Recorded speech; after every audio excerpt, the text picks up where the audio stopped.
China has just become the latest country to join the International Access and Scaffolding Association. Time for some good vibes from Las Vegas, from the Scaffold Builders Championship. We head to Qatar, and a project that proves scaffolding is just as critical to fun as it is to concrete and steel. Now, this time on the lift, a quick update on the leadership at the NASC and Scissors in the UK. Following the recent and unexpected passing of NASC President and Scissors Chair Wayne Connolly, God rest his soul, both organisations have now confirmed their leadership arrangements under the existing governance framework. As we mentioned last episode, David Brown, the immediate past chair of both NASC and Scissors, has formally resumed the roles of President and Chair, providing a continuity and stability at a critical time for the scaffolding industry in the UK. Under the plan agreed at the General Meeting, David will serve as NASC President until June 2026, when current Vice President Sarah Cleave will step up to the presidency. After that handover, though, Dave stays on as chair of the NASC and Scissors boards until June 2028, overseeing the delivery of a revised governance structure and the planned appointment of an independent chair, a key part of the longer-term reforms Wayne helped to design. The boards of the NASC and Scissors have been very clear that this is about honouring Wayne's legacy by finishing the job he started, strengthening transparency, representation and independence, while keeping both bodies firmly member-led. David Brown himself has said the best way to respect Wayne is to deliver the governance changes he championed with the same integrity, professionalism and sense of purpose that Wayne brought to the role. For those of us watching from across the industry, the message is that NASC and Scissors are not standing still. They are pressing ahead with a planned transition. David Brown is now steering the ship through to 2028. Sarah Cleave taking on the presidency from June and an independent chair to follow, all aimed at building a stronger, more credible voice for the scaffolding and access in the years to come in the UK. Now, want to get involved with this program? Email us.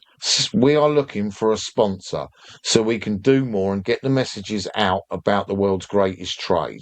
Please get in touch. Please reach out with your videos and stories from around the world.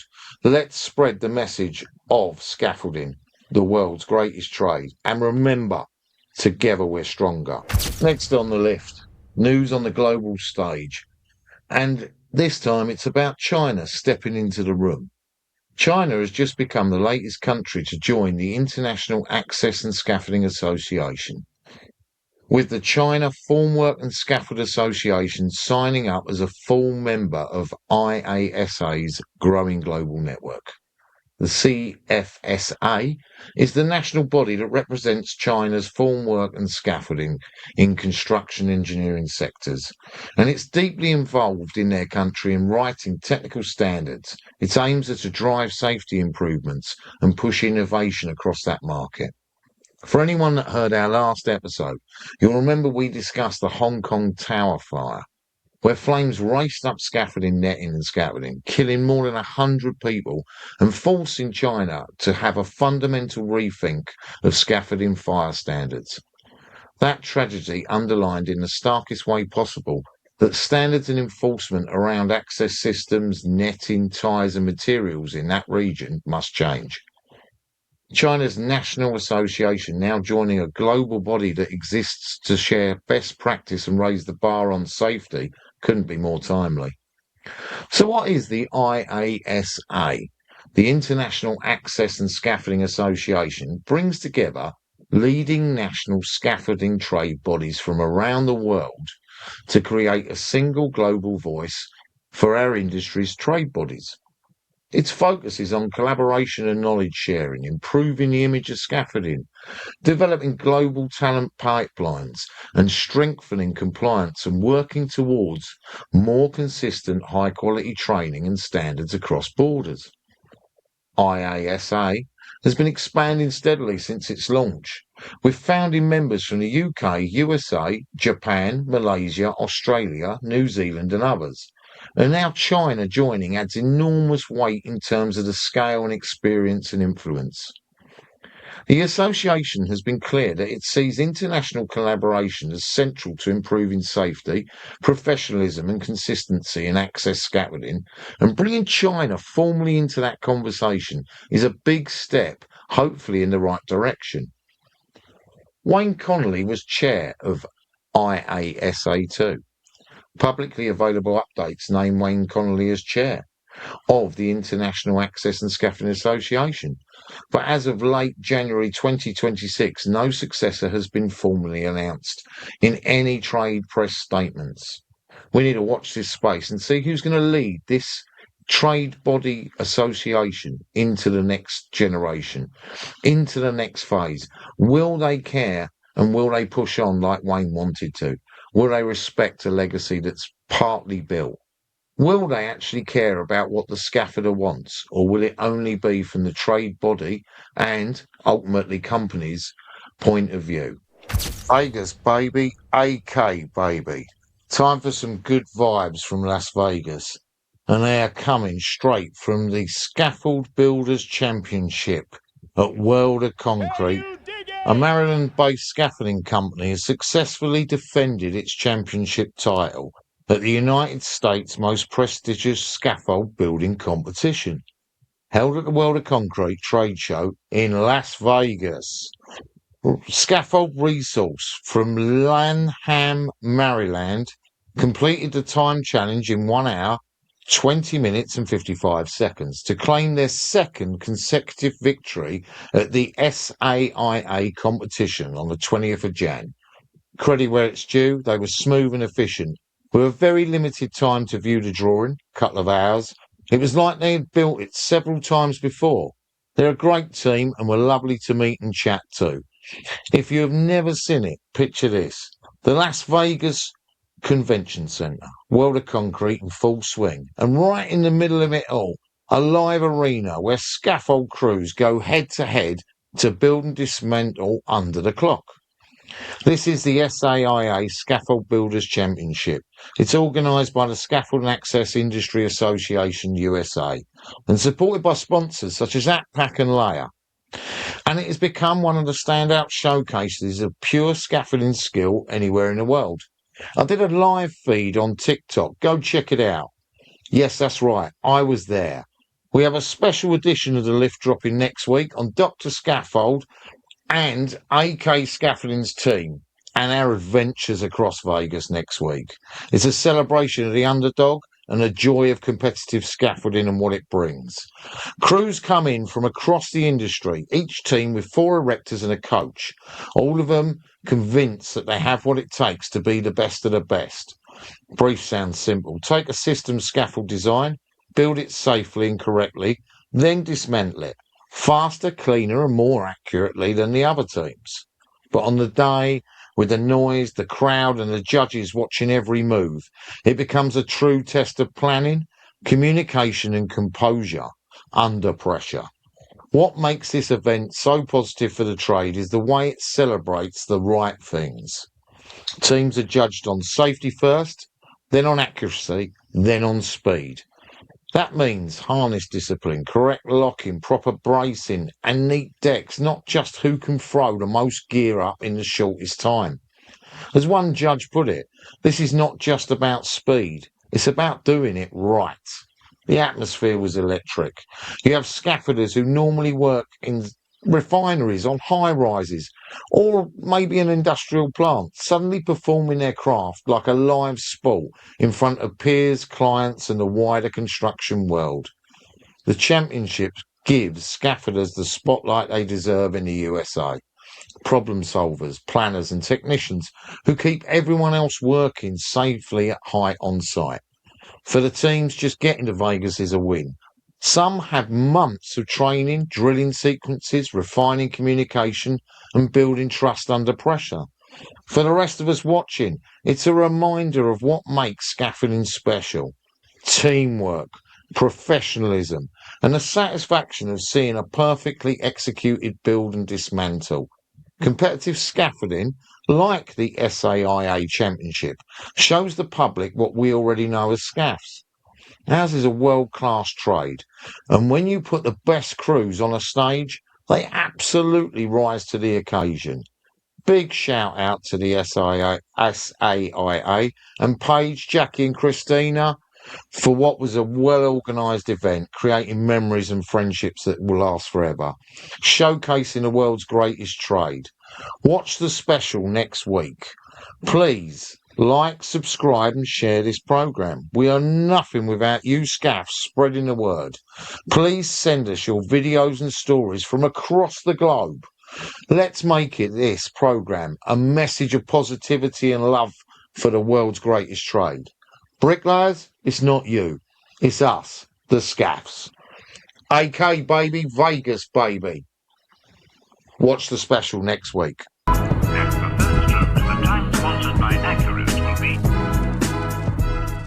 Hi, Sina hier vom Brauns Gerüstbau. Wir sind hier fast bei derselben Location wie beim letzten Mal, wieder auf dem Projekt eines unserer Kunden hier in Deutschland. Wir stehen hier vor einem 20 Meter hohen Treppenturm, den wir mit einem Systemgerüst natürlich von Leier hier aufgebaut haben. Da es von unserem Kunden hier nicht gewünscht ist, dass wir in die Fassade bohren, wurde das ganze Gerüst mit einer Stützkonstruktion ausgestattet, sodass wir trotz der Höhe von 20 Metern die gewünschte Stabilität erreichen. Außerdem wurde hier ein großes Auffangdeck installiert, sodass der Weg darunter und eben die dort laufenden Personen vor eventuell fallendem Material geschützt sind. Zusätzlich haben wir an den jeweiligen Treppenenden größere Plattformen installiert, sodass man hier mit genügend Platz aneinander vorbeilaufen kann.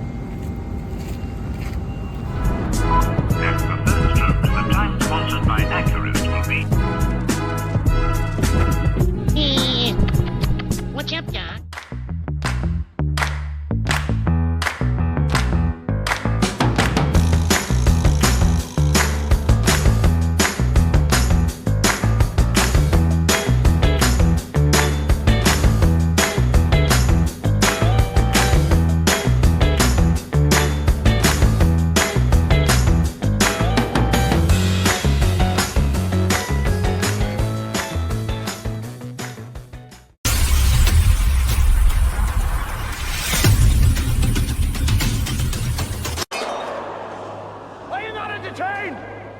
Are you not entertained?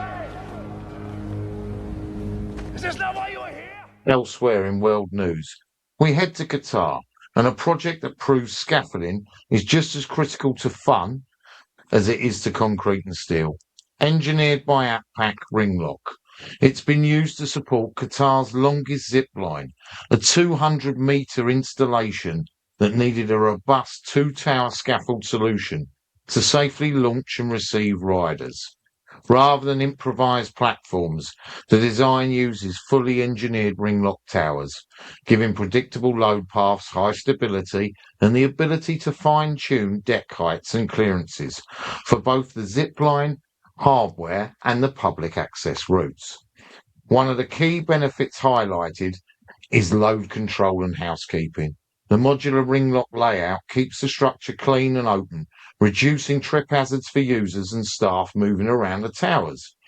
In what is effectively a busy public environment, it's a neat reminder that when scaffolding is done properly, it disappears into the background of experiences like this, quietly managing forces and stability and access so that everyone else can enjoy the ride and have fun. That's the main thing. It's been built safely for fun. It's not just construction. Scaffolding is everywhere. The world's greatest trade. Bruce the Scaffold Inspector approves. Now for a bit of news for UK scaffs that's not great. We need to talk about something that's making it very hard for a lot of neaky scaffolders in the UK to feel like celebrating the world's greatest trade right now. On the big Nike site, including Sellafield, scaffolders and other trades are in the middle of a serious pay and conditions dispute with the ECIA. The employer side put forward a 3.6% offer, which went out to a ballot, and over 90% of those voting rejected it. They then made a 4% offer, which wasn't accepted. Instead of a review for a better offer, they instantly reverted back to the 3.6% offer. Wow. The message from the tools was clear. It's not enough. especially against the backdrop of inflation, project demands, and the reality of working in these environments day in, day out. On top of that, the headline percentage, there's deep frustration about overtime rates. Unite members had pushed for proper overtime, not 1.4 and 1.8 multipliers. But the ECIA would not move. That combination has left a lot of scaffs feeling not just undervalued but ignored. At Sellafield, where around 15,000 Unite NIKI members are on site, the Unite Construction Branch Disputes Committee has now taken a very strong line. They've agreed to recommend that members do not participate in the national NIKI ballot at all, because the national offer includes a clause they believed is aimed at undermining the Sellafield dispute. Instead, they're doubling down on a Sellafield-specific standalone agreement, arguing NIKI just isn't fit for unique conditions their members face there. They've also voiced serious concerns about a lack of national backing and have called on the Unite General Secretary to come to site and face workers directly. None of this is about being awkward for the sake of it. It's about respect, fair reward, and an agreement that matches the realities of high hazard, high security jobs. So if you're listening on the NIKI site, especially up at Sellafield, I see you. Whatever happens next with ballots, offers and negotiations, the dispute is a reminder that scaffolders loving their jobs means nothing if scaffolders themselves aren't properly heard and valued. Unions can be a force for good in scaffolding across the world. They are seen as a negative by some, but the value they seem to bring to improving work conditions and safety means for me they need to be heard. And if you can join one in your region, do it. Now over to Perry, Unite Shop Steward, to hear from him direct. In this video, he'll explain far better than me. I'm just an idiot. He actually knows the score. But for all the brothers and sisters fighting for a decent day's pay, I hear ya. Let's hope everyone hears ya. Hello, my name is Ben Perry. I'm a Unite Union rep and I also work as a scaffolder. I've worked on a NIKI nuclear site now for the last 22 years as a scaffolder, and to be honest, this rejection from maybe 4,500 members that were balloted doesn't come as a surprise. The current RPI rate right now in the UK is 4.2%. The offer falls short of that already. And the members feel that they don't want any clauses in their pay deal. And I think what the ECIA need to realise is that maybe 20 years ago, the NIKI agreement was quite attractive to scaffs and other trades. That's not the case now. They need to realise this. You've got scaffs that are leaving NIKI sites where they've had a full-time core crew job to now go house bashing. Now some will say that, oh yeah, but they don't get stat holidays and all the other perks. They're making that decision. They've done the homework. It speaks volumes for me, that. So that's the latest on that. And then I suppose there's only time will tell where we go from here. Cheers.